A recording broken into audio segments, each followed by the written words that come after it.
And what is up, Sandshark fam? Welcome to another episode of the Sandshark Rewind. I'm your host, Brackin Lambert, alongside my co-hosts, Justin Jarrett, Wes Kerr, and JJ. I'm going to say, I know I said it a couple weeks ago that the intro music is changed It's on growing me. on you. It's growing on you. It's got some nice emotion to it. Yeah, it's a little chill vibe before. So you can get lost in it. You can. I would probably forget to hit the play intro button if I was listening to it too much. It's always a challenge for me. I'm ADHD as can be, so that 30 seconds is a challenging duration. It's almost long enough for me to forget what I'm waiting for and start thinking about something else. That's right. So, but welcome back, Sandshark fans, to a very happy episode of the Sandshark Rewind. A big weekend, not only for baseball, ending the prolonged losing streak by picking up a big win against Augusta on Friday. The Sandshark softball team made a little bit of history today, picked up their first PBC sweep in program history, first series win since joining the Peach Belt Conference back in 2023, and a nice weekend all around, especially there on the track. Perfect weekend of baseball and softball. That's fantastic. And softball getting it done in comeback fashion twice. Those last two games, they came from behind to win it, including a terrific rally capped off by a late home run in game two. Just a phenomenal effort late to come from behind and get that winning 7, because certainly they were down. They're down 5-0. They're down 5-0 in the fourth. They were down 5-0. Oh, wow. Yep. And dropped a 5 spot in the bottom of the fourth inning, 2 5 spots in the fourth inning of both game 2 and 3. And then, in game 2, they coughed up the lead. It was 7-5 in the middle innings. And then Chloe Turner, and she turned on one and sent it over the left field stands. And man, it was a huge win. And you could tell everyone was pretty fired up. After that win, Madison Murphy came in and shut the door in the 7th. And Jaden Goodwin even was like, why are we so hype right now? Because we were like, I don't get it, because it was basically like they had won the tournament, won a conference tournament game yesterday afternoon, or last night actually. And she was like, oh, I didn't realize that. And I didn't realize that until we were playing against Georgia College either, that, after we won that first game, hey, we win the second one. That's our first PBC series win. Yeah. Okay. So, I hadn't put that together, because baseball always gets one against Claflin, right? So, I hadn't even thought about that they hadn't won a series. They've came close several times, and they've had some that have gotten away from them. But it was looking like a similar script, but that 5-run fifth propelled them back. And then Chloe Turner, I mean, that is a clutch performance right there from her. Mm-hmm. And this team knows how to rally together, and it's a fantastic. It feels like a statement victory for this Cody Yeske squad. Yeske's done a great job early on these first couple of years, but I mean, this was the series. This was the performance you were propelling yourself toward. This is what you wanted to see happen.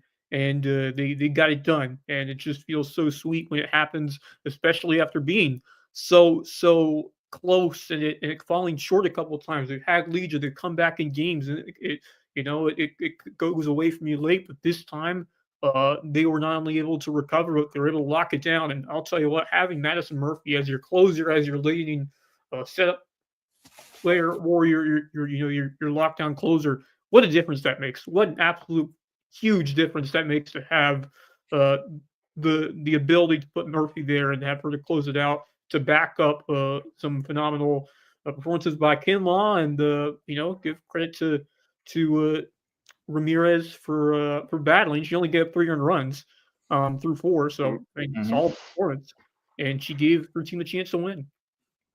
Yeah, I mean, it was a great call. Turner Owen was on the call for game 1, nice. And it was a complete opposite. It was a pitcher's duel all the way. Yeah, Kinlaw had him shut down through 6 innings, I believe, and then a pinch hit homer made it a 2-1 score, and Murphy came in there and shut the door at the save. And then, so why didn't Murphy get a save in Game 3, or did you just fail to log it in the stats? Trying to figure out. She pitched only 2 innings. But she entered with a lead. You don't have to pitch. You can pitch only 1 inning. If you get the last out and you enter with a 3-run lead or less, or with the tying run in the on-deck circle, got the lead you get a save. If you finish, I thought it was that you had to throw No, if you throw 3 innings and don't give up the lead, you get a save regardless of what the margin was when you entered. You get a save. She finished the game. She gets a save. In front of me. Okay, so I'll go in and I can go in and fix that. I think I was. No, the 3 inning stipulation. You get a save. The 3 inning thing is where West Littleton got a save when they won 20-3 or whatever. So that seems like it would be a save situation. Yeah, it definitely is. Yeah. Gotcha. Yeah. Well, I can go back in and fix that. I was just looking at it and going, hold on, why not she got a save? No, hey, that's a good look. That's a. Yep. So would that girl her save, bro? Did she get a save in game? Save, yeah. But yeah, game 3 she gets a save. Yes. What a luxury is having a solid closers like Madison Murphy. Game 2. No, she got the lead. Game 2. Yeah, she got she can't get the win and the save. You can only get right. She got the save in game 1. Allowed just 1 base runner today, and struck out 2. Didn't allow any hits or runs, and it's exactly what you want. You want that shutdown closer to come in late and finish the job if your starter can't get to that 7th inning. So, I mean, that's exactly what you're hoping for. And now for USCB, you're set up in a good position to make that top 8 as long as you can, take a couple more in terms of, you don't want to get swept. But I mean, it puts yourself in a really prime spot to at least make that top 8 and have a chance to play postseason softball. Heck yeah. No, for real. Heck yeah. No, it's looking good. It's looking real good now. Yeah. No, good catch on that one. And our special guest for tonight, she is the head coach of the USCB softball team. She just made her way into the green room. So let's go ahead and bring in Coach Cody Yeski. She's trying to get all set up, it looks like. But what's up, Coach? Hey, guys. Can you hear me? Yeah, we got you. Okay. Good. Got you. Hey, Cody, thank you for joining us. I know you're making the way back down to the Loco, so thank you for taking a few minutes just to hop on with us. Yeah, of course. Thanks for having me. Of course. First off, congratulations. How are you feeling after this first PBC sweep? Great. We were really excited, really pleased with the way that the girls competed this weekend. We've just been trying to figure some things out over the last few weeks in Peach Belt play, and we feel like we've been really close. We feel like we've been really close for quite some time now, but felt like we were really close in a couple moments and we're just able to finish the job. So us being able to take the series from them was great. Winning some 1-run ball games was awesome, but getting the sweep is really exciting for us and for our program. Yeah, I mean, not just getting the series win, but taking all 3, getting the sweep, one-upping not just the first series win, Peach Belt Conference play for the Sand Shark softball squad, but the first Peach Belt sweep as well, which feels even better at the end of the day. But, those last 2 wins were in comeback fashion, including that second game where you were down 5-0 and rallied to tie it, and then came back again with that Chloe Turner home run to pull ahead. But, just tell me about how the bats rallied and continue to develop that belief that we're not out of the game no matter what the deficit is. Yeah, I think something we've been really focused on with our team is just, continuing to compete, trying to stay off the results and just keep going after the opponent in every way that we can, whether that be on offense, defense, pitching staff, whatever that is. And we feel like our hitters did a really good job of just trying to continue to string things together and take what the game was giving us. And obviously we're able to capitalize with some big barrels there to be able to come back and put some runs on the board. So, I'd like to say that it was just a great weekend for us, but this is something that we talk about all the time. We were just able to put it together in the right timing. Coach, I'm just looking at the stats and seeing your top 4 hitters as far as average wise are also your top 4 bag stealers, and you guys have had a lot of success on the bases this year, stolen quite a few more bags than your opposition. So Just talk to me a little bit about the running game and what that does for your offense and what you've tried to emphasize there this year.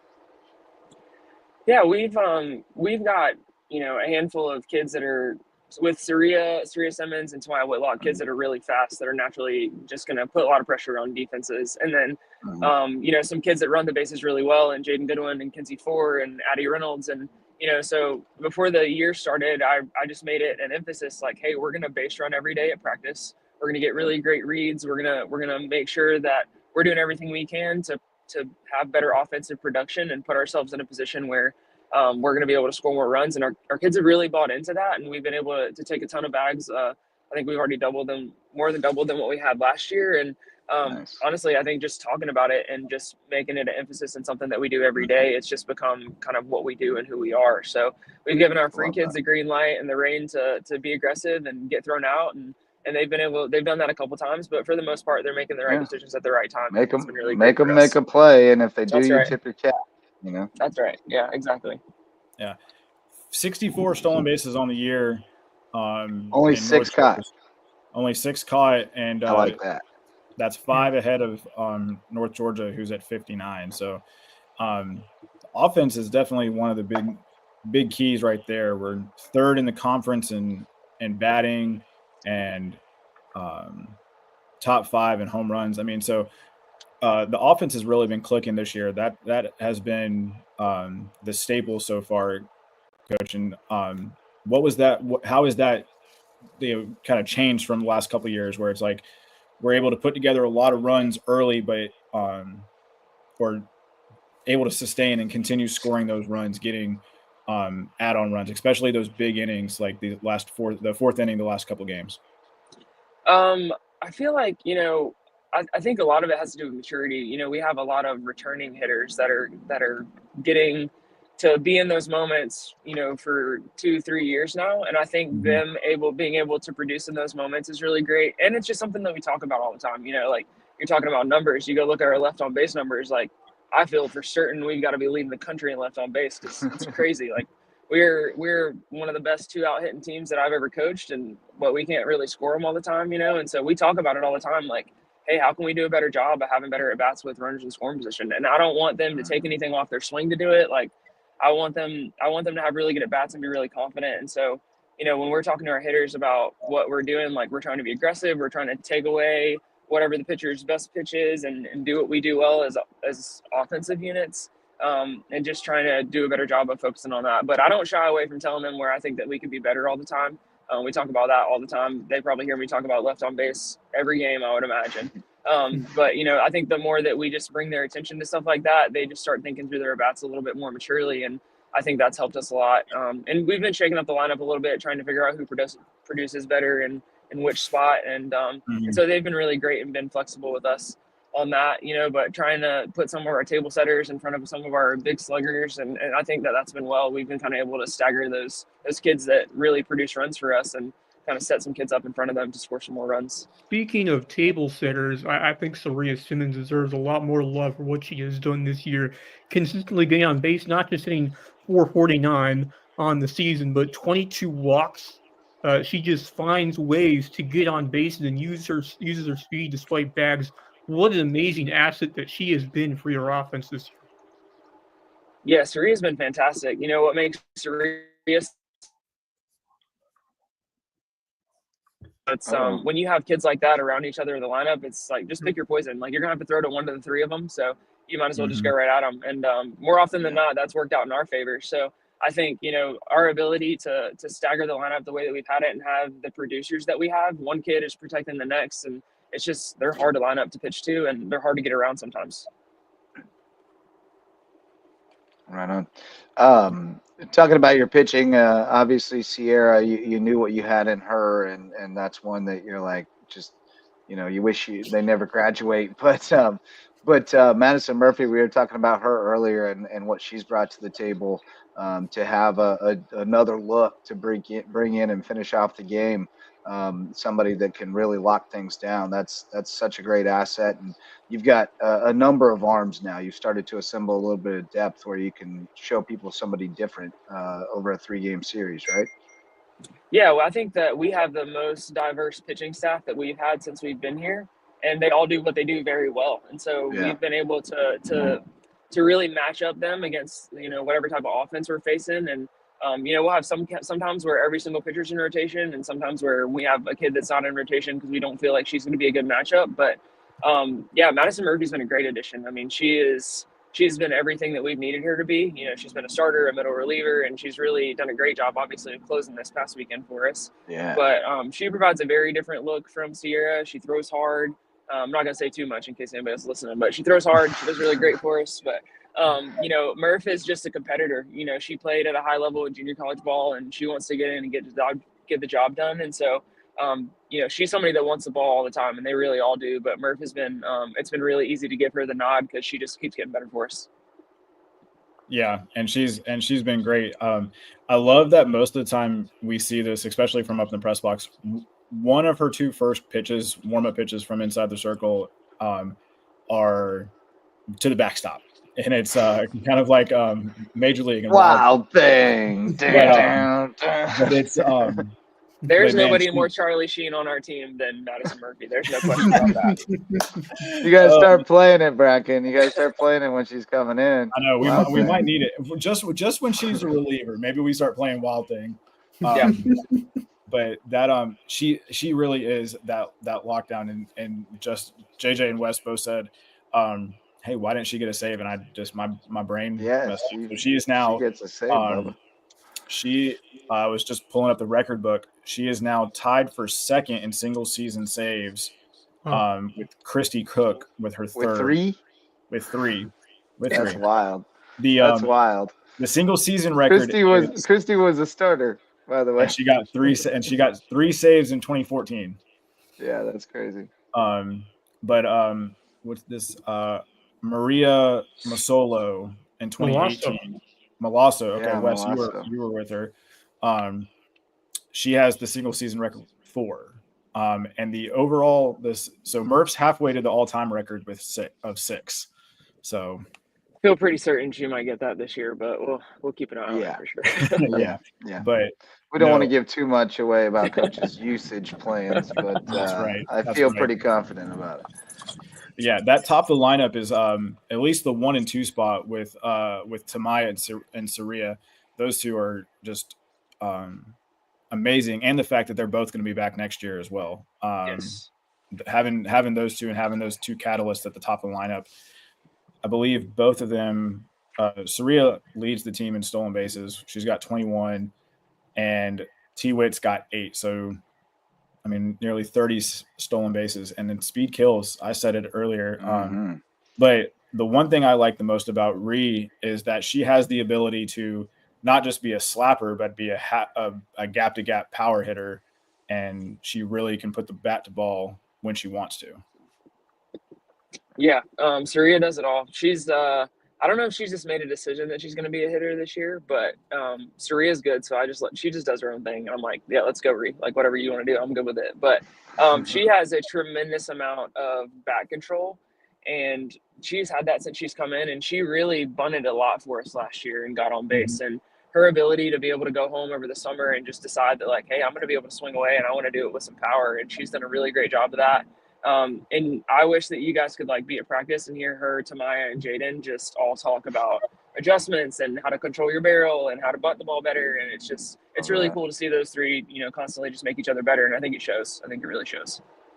I can't wait to talk more about just the leadership of this team and the upperclassmen and how they've helped drive the focus of the entire team in terms of what to do at the plate. Yeah. And, for the pitching staff, how to approach when you get the opportunity in the circle. So, just talk about how the leadership of this team has really pushed the entire group forward, especially from what we have seen so far this year. Well, this group, we've got, 2 4-year seniors and Darren and Addie who we feel like when we say we've been through it with those two. They've been with us the whole time, and those are 2 seniors that are near and dear to our hearts, and they've always felt like they were our kids from the second that we stepped on campus. So, one, they're hungry. Like, they felt how close we were last year, and they've been in it with us, and so they understand, what it takes to try to be competitive at this level and get wins in the Peach Belt. And so they want it very badly. And I think, last year, just not being able to pull out some of the games that we lost by 1-2 runs or lost after the 5th inning, I think that was really frustrating for a lot of us. And so just our ability to just stay in the game and continue to fight and continue to chip away at leads and continue to chip away at whatever, just finish. Like we talk about that all the time, just finishing the game. Like whether we're up or we're down, like we got to go, the full 7 innings or 11 innings or whatever it takes. We got to stay in it the whole time. And I think that has been big for us. Just our ability to have somebody at any moment just kind of step up and lead the team and be able to do that. And then just from a leadership and adjustment standpoint, our kids talk about adjustments and pitching staffs and, they're watching film, and this team watches film more than any team that I've ever coached before. Like they're probably already watching Georgia Southwestern film if I had that, and they probably already watched a handful of them. So, they're over prepared, and we try to give them as much information as we can. But they're very, very invested in their development and their success as athletes, as individuals, and as a team. And I think that really is a big part of the leadership that we have here. Junkies, just softball junkies. I love it. Yeah, you gotta eat, sleep, and breathe it. Yeah, and you may not know, Coach, but I'm actually, my daughter plays travel softball now, but I'm coaching the varsity team at Hardyville High School, first-year program, and I've already talked to some of your girls about coming out and in the off season if they're around for the summer and helping us develop our skills. But I love seeing the growth of the sport in this area. More and more high school programs popping up every year, and I saw today that the Bridges Prep girls were out today checking you guys out. I know there are girls from high school and travel teams and stuff who are coming out and seeing you guys play all the time. But I just wanted to share that because I came across that today, and I love to see your girls, leaning into being the idea of being, mentors or role models for the young girls who are playing the game around the area. So big ups to your girls for showing love to them today and for, leading the next generation. Oh yeah, gosh, they were so excited. They don't get that all the time. One, not everybody comes out to Hardyville all the time to watch their team compete. But when teams like that come out and they get to sign posters and stuff, Madison Murphy looked at me and she was like, "Oh my gosh, are we famous?" And I was like, "No, not yet." But yeah. For these girls, you kind of are. Yeah, but I think it's really important too. Anytime that we're able to just love on the teams that are around us, that's at some point all of our kids and us as coaches, we're those kids too. So, we've got to be able to show some love to the prep school, and that's where we're going to get our kids from is high school, local travel ball, and stuff like that. So we've got to be able to build relationships with them and build relationships with the community. So it was really exciting to have them out today. And their coach played at Aiken, and so she really liked that we beat Augusta today. So that was exciting for her too. Yeah, that was a surprise for me because Mackenzie is a family friend of mine. Yep. And she's a local kid, went to Battery Creek, won a state championship. And so I'm getting the lineup card from Augusta, and all of a sudden I hear Brackin. I turn around, I'm like, who in the world is this? Take my sunglasses off. I'm like, I don't know who this is, and it's Mackenzie, and I haven't seen Mackenzie since like 2023. It's been a couple of years. I know that she took over the program over there, so I know that she's excited. And I texted her mom and I texted her dad. I said, hey, good to see Mac out at the field. So, and I know that she's doing big things over there. So, and I was glad to see another high school team come out there. So hopefully we can get more going out. JJ, got to get your girls out there. Yeah, I've been trying to get them out there a little bit, but they haven't been able to make it too much. But we'll have to find a date where I can bring them out as a team. That'll be fun. Yeah, that sounds great. Well, Coach, looking ahead to this weekend, how do you prepare after you guys are going to be on a pretty big high, I'm sure, going into this week, a kind of a light week for you guys. I know that with the games that have been postponed and having to be rescheduled, are you going to try to look for a midweek game to pick something up before heading to Americas this weekend? Probably not. We're coming off of our spring break trip, which was a week ago, but it feels like we just got back yesterday, and a midweek with Spartanburg Methodist. So we're probably going to let the girls rest up a bit. I won't add anything this week for sure. And we'll just get ready for Georgia Southwestern. As soon as we finish the post game talk, I was like, you guys got to go watch film. Let's get ready. Like we got to go get a couple more. So they know like they're going to obviously enjoy this a little bit, but it's not going to linger too long because we got to get back to work. Yep. You guys back in the weight room early in this week, right? You know it. Tuesday, Thursday, like that's right. Yep. 6 a.m. 6:30 in the morning. They're always there. I'm always wrapping up before they get in there. We all know he was asking for personal reasons. He's trying to make his own weight room schedule. Little bit of both, but no. I mean, it's been a consistent. They've been a consistent presence all year long, and we've worked around each other. That's a great thing is they get in there and I'm either wrapping up or I just work around them. That's they're in there, they're getting their work in, so I'm happy to see them. They probably leave too much weight on there for you. Some of them do, man. I'm watching some of those weights and I'm like, dang. They can move some weight on kids. So, but thanks, Cody. I appreciate it. I want you to make sure you get home safe, and we look forward and we can't wait to see you guys take care of business again on this weekend against Georgia Southwestern. Yeah, of course. Thank you guys for having me. I really appreciate it. And we appreciate you guys following along and giving our program some love. Of course. Thanks, Coach. Safe travels. Fins up. Thank you. Fins up. And Cody Yeske, our softball coach, man, she's awesome. She lives, breathes, those kids are her kids, and she fights tooth and nail for that program and for those kids. And it's great. It's great to see them have a huge weekend. So looking forward to this. Looking forward to seeing them take care of business again against Georgia Southwestern. They're right there. I mean, it's Georgia Southwestern sitting at 4-5. We're sitting at 3-8. So you take 2 out of 3. We're at 5-9, and they're at 5-7, and we're starting. I'll tell you what, getting a sweep, it completely changes like that. I mean, it's a huge boost when you can sweep a team. 5 in a row. That's right. Yeah, I know, and I know that I was up in the booth on Wednesday, getting ready for the twin bill with Spartanburg Methodist, and hadn't seen Cody since they got back from Flagler, and I was just like, "How you doing?" She's like, "I'm doing okay." Like just took a couple of rough, lost 4 straight in Florida, and that's tough. Just want to get back out there. And I said, hey, just win one, and then you take care of business and win that. So momentum's only as good as next day's starting pitcher, right? Yeah. So and go out and throw a gym, and we're back on track, baby. That's right. And C didn't even pitch. Sierra didn't even pitch during the midweek against the Pioneers. She which is great. They're a transitioning program too, right? Coming from NJCAA to Division II. They were NAIA. Yeah, they were a junior college powerhouse. So they're going to be good again real soon. Yeah, real soon. They weren't bad. In fact, they're probably a quality NAIA program. Yeah, they'll be D2 eventually. I have a feeling. You think so? I think. I don't know why you move from JUCO to NAIA unless you intend to go D2 eventually. Okay. Yeah. I mean, that's something same with USCB when they went from 2-year to 4-year, and they went NAIA because that's the easier route to go at that juncture. But the plan was always D2 at some point. Did we have sports while we were 2-year? No. Okay. But still, when you go to being a 4-year college and your options are NAIA or in NCAA, NAIA is a much cleaner path at the start. Yeah. But the goal is always D2. So I wouldn't be surprised if Spartanburg's there in 10 years or whatever.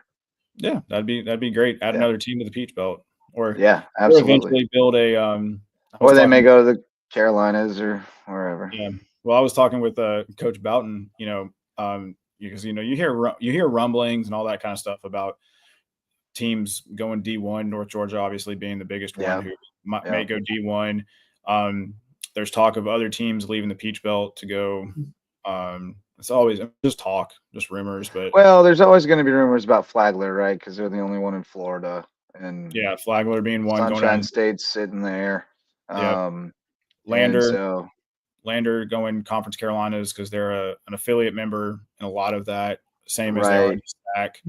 And then there's talk of Columbus State going to the Gulf Coast Conference. There's so many rumors that you just don't know. It's just I mean, that stuff. So it's going to filter down, right? You're getting into D1 level. You're getting a lot of conference moving and shaking and stuff happening, and that stuff always eventually filters down. So it's going to happen, and there's going to be power moves being made and stuff like that. There'll never be the money involved that there is with D1, so it will never be quite as seismic, I don't think. But there'll always be moves that people trying to get themselves into a better situation for their travel or for better fit for which sports they're good at or whatever, so it'll all be fine. You get new rivals out of it. That's always fun. Well, we saw Coach Bout and I were talking about it as that we can talk a little bit about Sandshark soccer too. They had their first spring game on Saturday, but maybe South Carolina looks at putting together a Palmetto State Palmetto State conference or something like that. You've got enough teams with Lander. You're right, and you've also got a situation where you've got some behemoth D2 conferences now that are just like, what's that one that we go against? Carolinas or the SAC? Is it Carolinas? Yeah, it's Carolinas that has like the 4 divisions or whatever for basketball, right? Like, it's just a monster, and so it feels like maybe one of those, or one could be broken off. And then some siphoned off of the other leagues and create. There's a vacuum there where I think there could be a new league, but it takes the a number of institutions to be motivated by the same things for it to make sense. But it seems like the environment might be there for it in the somewhat near future. I mean, you got Limestone, Coker, Lander, us, Aiken. Yeah. I mean, you've got quite a few of them, and you've got a bunch, and there may be enough in North Carolina for it to stand on its own. So I don't know. It'll be interesting to see how that develops. But then you got, like some of those South Carolina schools are further away for us than a lot of the Georgia schools are. North Greenville and like Flagler's an easier trip for us than a lot of those places. Yeah. I mean, it's about the same trip from. I'd rather go to St. Augustine than I would go to Greenwood. Let's just say. 100%. 100%. I mean, it's an easier trip to go down to St. Augustine, down 95. St. Augustine's beautiful. You can't go wrong in St. Augustine. Yeah, but Flagler could, if Flagler goes to the Sunshine State, then we're the only school in the conference. Oh, there goes my stuff again. In the conference that has a beach, so that's the only thing.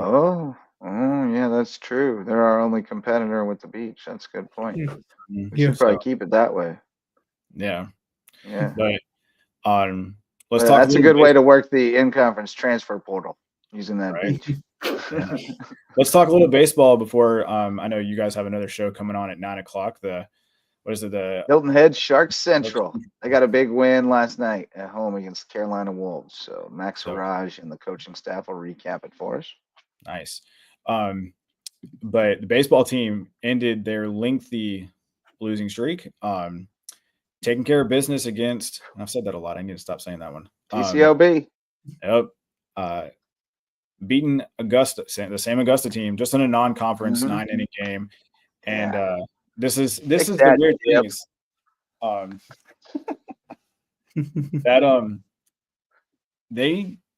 that was a great game for them. Joe Turner pitched 2 great innings. Ty Sixta came out of the pen, pitched 2 solid innings, and then Alex Simmons, he got to Ted used a lot of his weekend starters in this game, minus Andrew Shanks, to get a bulk of those innings, 5 innings plus for Alex Simmons and Joe Turner. So that was great. And then John Davis, he's I know our friend Marcus Walsh lost his mind last Friday night when he almost hit that walk-off. Had a stroke. Oh man. And against North Georgia. But this one he got, man, and Davis crushed that one into left center, just in front of the scoreboard. So that was a much needed win, and I know that they're feeling a little bit more relaxed. And no midweek for them as well. But a big series this weekend, absolutely massive series this weekend against Columbus State. Yeah, you just got to take one. You take Friday night. take care of business, and then roll into Saturday. Yeah. Let's hope the weather stays good so they can get 3 games in 3 days. Yeah. Let's hope so. But yeah, I mean, this is one you got to take it important home. series. Yeah, and a good momentum builder, even though it doesn't count towards conference change. Getting that victory over Augusta, and not just the win, but the quality of how they played was very encouraging. And now you get a week off in game action. So can you carry that over? Can you have a good week of practice heading into the Friday? So Ted's going to have to get this team to put this team in the right mindset. And this is the biggest week in the season so far. So you'd love to see it start off on the right footing on Friday and then carry that into the rest of the weekend. So what a big opportunity to really change the narrative of the season if they can get it done at home this weekend. Yeah, and this is Columbus State is ahead of us in the standings. This would, if we could take a sweep from them, we'd both be 4-11 in conference play. Right. So that would be huge. So just keep on keeping on for them. Let's talk a little track and field before we wrap up for the night, so you guys can get a little prep work in before the show. 14 personal bests and 3 more school records taken down at the Allen County Shamrock Invitational in Myrtle Beach. And man, this is only year 2 for Coach Harris, but she's pulling in the right people. The roster is training them up. And you've got guys, last time out, it was the 4x100 record that was broken. This time it was the 4x200 record. Cam Edwards broke his own long jump record. I believe it was 14.52 meter jump. And then the women 4x200. Again, you got a senior, a junior, you got 2 juniors, a freshman, and then Maggie Olson, who's a junior in the classroom, but she's a freshman eligibility wise for track. Riley Olson's sister, JJ, I think you were still here when Riley Olson was on the soccer team. Riley, the soccer player, yeah, from Wyoming. So her younger sister is here. So okay, little legacy there. Okay, but so Maggie is a junior on the soccer field, and she is here to play soccer, but then she wanted to, do something in the spring. And so she's running with Coach Harris.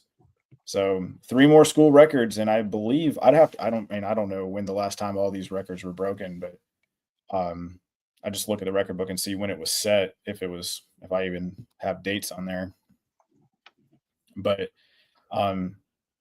they are continuing to be solid and continuing to get better each track meet. So really looking forward to seeing how they do in the next couple of weeks. Awesome. Yeah, no, I love to see the success from that program, and just to see like you said, they bring in kids who oftentimes they bring in kids who are already on campus and want to, somebody spots them and says, "Hey, you ever thought about running track?" Or they come around and say, "Hey, I think I can help your track team." And I love that it's a grassroots thing happening there. There's a lot of kids that slip through the cracks that have marks but don't get recruited, and they end up coming around and saying, "Hey, I'm coming to school here anyway. I did track in high school," and they just keep investing in them and coaching them up and getting them better and better and better and better, and they have a great experience, whether they go on and do anything with it or not. But we've had kids from that track program from back when I was there, a number that went on and competed at Division I schools after starting out at USCB, which you hate to lose them, but it's also a win. It's a win for the kid. It's a positive outcome. Right. And Daryl Dunham went on and trained to be an Olympic skeleton. The face first luge. Oh my God! He trained in that.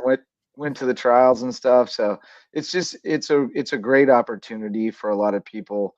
And more than any of the other programs, probably just because of the nature of the recruiting or sometimes almost lack thereof, just because there's no budget and a lot of it is what comes to you.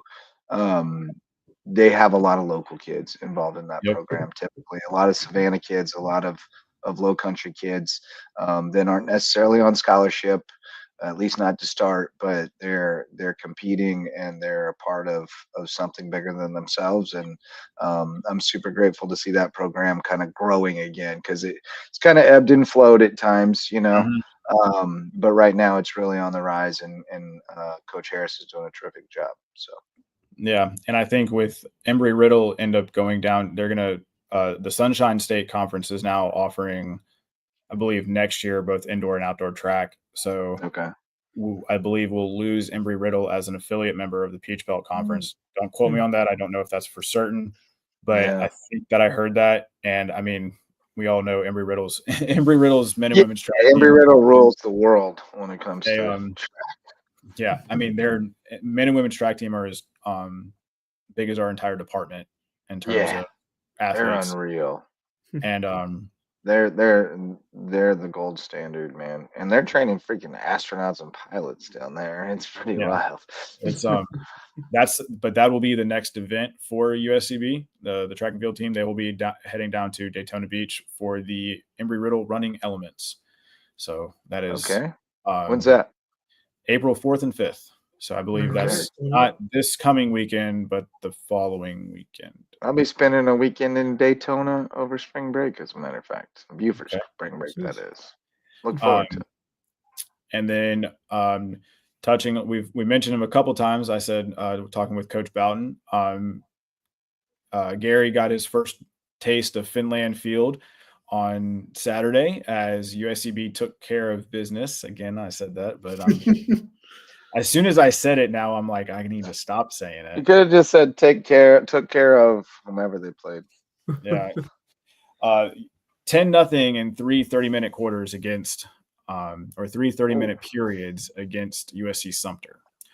So I don't have any of the stats or anything like that, but no, you don't need all that. No. But a solid. But it was dominant effort. Everybody got to play. Everyone had fun. I mean, that's what you want. That's what you want. Build that winning chemistry. Build that winning culture. I know it's a preseason game, but it doesn't hurt to have success out of the gate in a spring sprint scrimmage like that. And I'm hyped. I'm hyped. I'm already looking forward to seeing him coach these leagues this fall. Certainly lost a lot from this past year, but there's still a lot more returning and a lot more that it's going to come into the picture as we get into the fall months. But look forward to really meeting the new coach here, and I'm really impressed about what he's going to bring to the table when we get things going. Always get hyped to see those preseason, those spring results. Not quite preseason, but spring games, which are always really important to molding the team together as we get towards the fall. That's great to see, and already counting down the weeks until soccer season. Yeah, he's a winner. He's been a winner everywhere he's been at, and looking forward to seeing how he can do what he does here. He's, there's obviously some talk of him bringing some players from Trine if they want to come down here, and I'm looking forward to that too. He was a D3 powerhouse up there in Indiana, and I think he's going to do well here. I think he's going to be very successful. So our newest head coach, but he's got a lot of experience, and so I'm still just looking forward to it and seeing what's going to happen, and be ready to rock and roll. Heck yeah. Final thoughts, guys, before we wrap up this episode. Wes, you want to start? Yeah, I mean, that's a program-defining series win, series sweep for USCB, and you saw it coming. You saw it coming, especially early, the way this team played at the beginning of the year, and conference play. They lost a couple of. I mean, you look back those first few series. I mean, there were a couple of tight losses. Then there was one they had a big lead let slip away. So I mean, they were close to picking up some important wins. So you knew this team wasn't far off. You knew they weren't far off. And to get it done in a series sweep fashion at home, I mean, that changed the complexity of where you are in terms of your season. And now you have a shot to continue to build this momentum into the back half of the year. And I'm pumped because this offense at its pinnacle is extremely dangerous to go up against anyone in this conference, especially with the speed at the top. I mentioned Simmons, but others like Darren Miller. It's a really terrific offense, and to see the big rallies, the runs coming in bunches, you just knew it was going to happen eventually, and it's great to see it take place in a critical series like this. So, fantastic job! Congratulations to Kudievsky and that softball program, and a lot more exciting moments to come this spring as we continue. And I'm fortunate that I missed it. I would love to be on the call, but obviously health comes first, and hopefully I'll be ready to go very soon. Yeah, man. I just looked up Trine's 3 all-region players from last season, and 2 of them have eligibility left. So never know, man. Never know. Saying the portal's open. I saw some portal news. I saw we lost one to the portal on men's basketball. 4 actually. 4. So do we want to talk about who all they are? I'm curious. Two that we can know of that were pretty probably we knew were going to happen. Jordan McKean and AJ Ross. Okay. Both going to try to go test somewhere. The waters. Yep. Try to find somewhere where they can be in the mix. Doesn't hurt feelings. Then, I believe the one that you saw was Christian. Yeah. Well. And talked a little bit. I didn't get to talk. Haven't gotten to talk to him yet. Think he just wants something that he's going to be able to play a little bit more significant role. Be the guy. Yeah, be the guy. And that's fine. Look, man, I'm pro portal. I'm pro kids finding a situation that they feel good about. I'm for it. Yeah, it was a little shocking, because he did. I felt like he did play a significant role, but maybe he just wants a bigger role. I think he wants the ball in his hands. He's good with the ball in his hands, and I think he wants to see what he can do with a little higher volume, because there's just not a lot of volume to go around on this team. You got to share it, and I think he believes he can create for himself and play at a higher volume and score a lot, and I think that's okay. Somebody's gonna want him to do that. Yeah. So I was actually in with Sean Becker, our compliance director, when he sent the email, and that was just kind of and then drum roll. Who's the other one? Tasso Spanos. Oh, Tasso. Okay. Yeah. I believe he probably wants to be a little bit closer to home. It's a long way. Pennsylvania. It is. He's another guy that probably could benefit from more volume. He's a shooter, and if he shoots 10 threes a game, he's going to make 4, maybe 5. And if he goes to the right place, he might play 36 minutes a game and shoot 10 or 12 threes a game. So I get it, man. I mean, you only get one shot, right? And you just can't, if you're not sure it's the right spot for you, or you don't feel like you're flourishing in the way you want to, you have to make the call. It's a hard decision, but you have to do it. And there's guys who will be eager to step in and fill the role. And the reality is I think they had to look at it as, my role this year is not guaranteed for next year, because that portal is going to be beneficial to USCB this year. I think we're going to get some guys who can really play. And I think some of them went, well, geez, if I'm already 7th, or 8th on the depth chart, I don't have to fall very far to be out of that rotation. And they just didn't want to face that prospect, and they want to go somewhere where they know they can kind of be in a key role. I get it. No hard feelings ever. Again, I'm pro portal. I've always thought it was crazy that you could be recruited to a place by a guy and then he leaves and you're stuck there. Like, that's insane to me. Or be even told one thing by a guy and then you get there and it's another thing and you're stuck there. So I think I'm all for it. I'm for the kids, pro labor. I mean, I think there needs to be kind of I'm pro, like you said, about kids being able to move, make if the timeline needs some work. Mostly as it pertains to how it impacts the incoming high school recruits. Yeah. They are left in the lurch big time right now because they have to wait for everything to settle before they get a look, a fair look. And so we got to figure that part out. But I think we're moving in the right direction. I think the portal's done more good than bad. I think there may need to be, I don't want to say a limit because, you know, if you're not happy, you're not happy. But I think at least some point there needs to be well, I think we're probably moving towards something where you get one free one, and then the second one you have to face some kind of sanction of sitting for a period or being ineligible for postseason or something along those lines. It's going to have to come along to limit it somewhat, but I like it in general. I think it's a move in the right direction. Yeah, I think it's more of that. It's that mentality of what can you do for me now? A little bit, yeah. But how many kids have also invested 4 years and it never happened for them?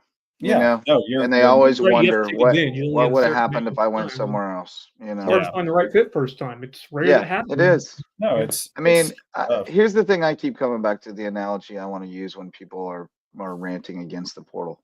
Okay, so you got your first job out of school, all right, and you go there and you work there for a year and you hate it. You don't want to go to work there anymore. You're going to tell me I have to stick it out for 3 more years before I can switch jobs? No, sir. Yep. You know, so no, that makes perfect sense. That's a good analogy. Yeah. So you're making a big decision at a very young age, and you got to have a way out and a second chance. So yeah, I think it's fair to do that. So, all right. But well, hey, we talked a long time about that. We did. But I will just piggyback on both of y'all. You know, happy to see a big win for softball, baseball. Yeah, man. Trending in the right direction. Track and field, golf, everybody's getting back into the swing of things. Spring's a busy time, man. It is, man. I love it. Crazy time. So, but we will touch base with you guys, I'm sure, throughout the week. And Wes, get better. We want to have you back out at Hardyville. We're looking forward to it. And baseball Friday, this weekend against Columbus State, big series in the Stand Sharks. Big series. Yep, Friday 6 p.m. in Hardyville, USCB baseball against Columbus State. So for Justin Jarrett, Wes Kerr, I'm Brackin Lambert, and as always, thank you guys for tuning in to the Sand Shark Rewind presented by Tanger of Outlets, or Tanger of Hilton Head. And as always, keep those fins up. Have a great night, guys.